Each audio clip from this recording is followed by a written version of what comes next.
Good morning, everyone. This is class 7th, chapter number 13, The Delhi Sultanate, from Social Study Textbook. And today my topic is the slave और Mamluk dynasty. इस chapter के माध्यम से आज आप समझेंगे कि भारत में गुलाम वंश की स्थापना कैसे हुई और गुलाम वंश की स्थापना में कौन कौन से शासक आए।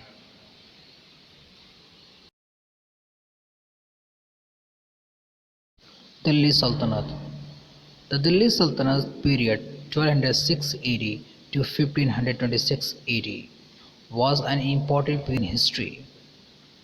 Delhi was an important trade town during the reign of Prithviraj Chauhan. But when Muhammad Ghori invaded in India and defeated Prithviraj Chauhan in the Battle of Tarain in 1192, Delhi passed under the Turkish rule, thus the Delhi Sultanate began. Delhi सल्तनत भारत के अंदर 1206 AD to 1526 AD एक महत्वपूर्ण काल माना जाता है, क्योंकि इस काल के ही अंदर बहुत सारे शासक भारत में आते हैं। भारत के अंदर दिल्ली की सत्ता पे काबिज पृथ्वीराज चौहान जब मोहम्मद गौरी में से 1192 में तराइन का युद्ध हार जाते हैं, तब भारत के अंदर एक नई शासन की शुरुआत होती है, जिसे दिल्ली सल्तनत या मोहम्मद गौरी के द्वारा स्थापित गुलाम वंश का नाम दिया जाता है। फर्स्ट, द स्लेव और ममलुक dynasty. The slave or Mamluk sultans ruled 1206 to 1290 AD. The first ruler of this dynasty, Qutb-ud-Din Aibak, the kingdom established by him, came to call the Delhi Sultanate. Bharat में गुलाम वंश की स्थापना 1206 में हो जाती है। जैसे कि मैंने पहले बताया आपको कि गुलाम वंश की स्थापना का श्रेय मोहम्मद गौरी को दिया जाता है, क्योंकि मोहम्मद गौरी का कोई पुत्र नहीं था, तो उसके सेनापति कुतुब-उद-दीन ऐबक को भारत में शासन करने के लिए भेजा जाता है और वहीं से गुलाम वंश की स्थापना शुरू हो जाती है। इस चैप्टर में आप समझेंगे कि कैसे कुतुब-उद-दीन ऐबक भारत में दिल्ली सल्तनत की स्थापना करता है और 1206 से 1526 तक भारत में गुलाम वंश की स्थापना चलती है। कुतुब-उद-दीन Aibak. Qutb-ud-Din Aibak was a humble slave of Muhammad Ghori. He was made the viceroy of Delhi and Ajmer by Muhammad Ghori. After his master's death in 1206, he rose to prominence and consolidated his power through matrimonial alliance. He constructed two mosques, namely Quwwat-ul-Islam and Adhai Din Ka Jhopda at Delhi and Ajmer respectively. कुतुब-उद-दीन Aibak Mohammad Ghori का एक विनम्र दास था। जब मोहम्मद गौरी के द्वारा दिल्ली और अजमेर का उसे वायसराय बनाया गया, तब सन 1206 में उसकी गुरु यानी मोहम्मद गौरी की मृत्यु हो जाती है। बाद में इतनी बड़ी सत्ता को संभालने के लिए उसने वैवाहिक गठबंधन बनाना शुरू कर दिया और इस तरह से भारत के अंदर शक्तियों को किया। कुतुबुद्दीन ऐबक, जो कि मोहम्मद गौरी का गुलाम था, वो तराइन के युद्ध में भी भाग लेता है। जैसे कि पिछले चैप्टर में आप पढ़ चुके हैं कि तराइन के युद्ध में कैसे पृथ्वीराज चौहान को है, और पृथ्वीराज चौहान अन्य शासकों से काफ़ी शक्तिशाली रहता है, इसलिए वो दिल्ली की सत्ता पर कायम रहता है।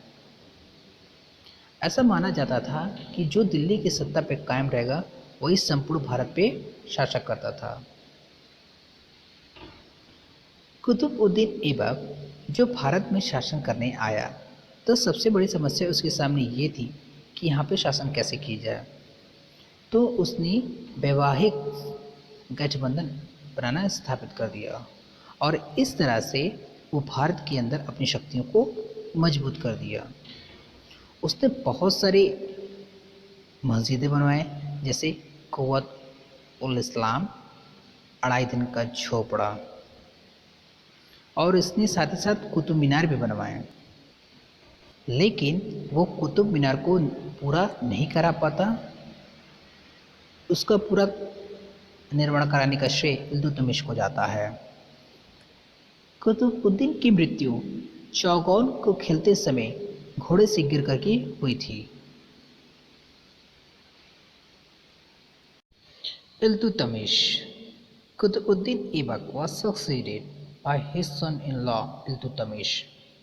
Historians regard Iltutmish as the first real ruler of the Delhi Sultanate during his reign.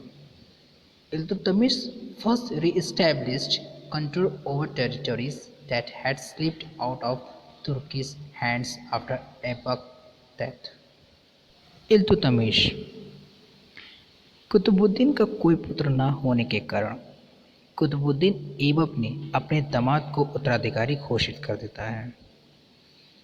जैसा पहले भी आप जान चुके हैं कि इल्तुतमिश, कुतुबुद्दीन ऐबक ये दोनों मोहम्मद गौरी के गुलाम थे। बाद में इल्तुतमिश कुतुबुद्दीन ऐबक का दामाद बनता है, और कुतुबुद्दीन ऐबक उसे अपना उत्तराधिकारी घोषित करता है। इतिहासकार भी यही मानते हैं कि दिल्ली सल्तनत का पहला वास्तविक शासक इल्तुतमिश है,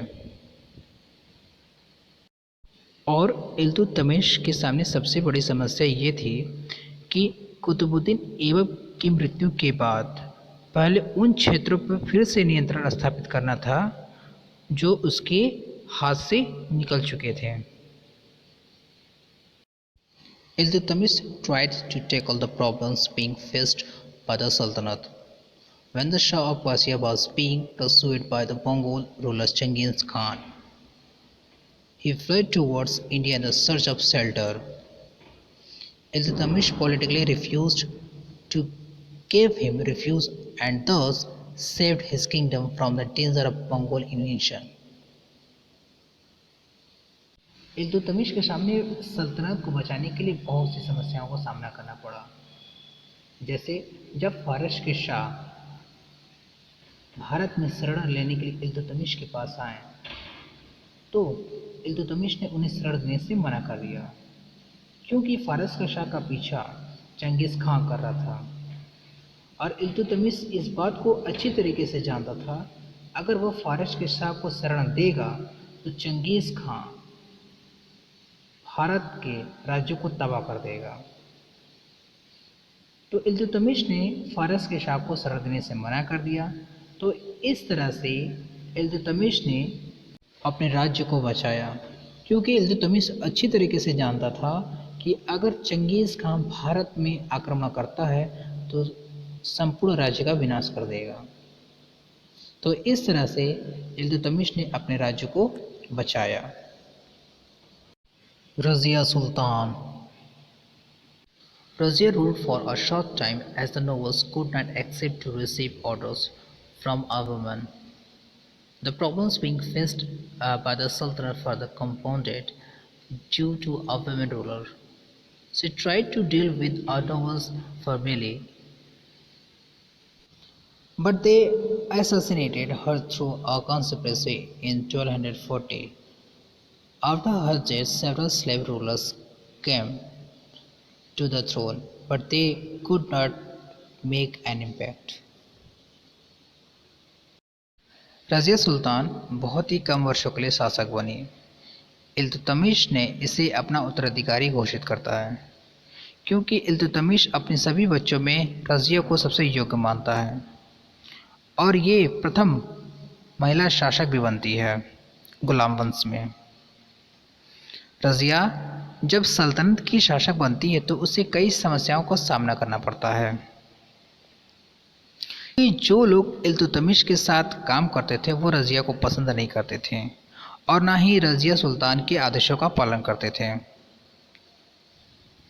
रज़िया सुल्तान अपने शासनकाल में बहुत सी समस्याओं का सामना करना पड़ता है और साथ ही साथ एक महिला शासक के रूप में रज़िया ने रईसों के साथ बहुत मजबूती से निपटने की कोशिश की, लेकिन दुर्भाग्यवश रईसों ने 1240 में इस एक षड्यंत्र के माध्यम से इसकी हत्या करा देते हैं।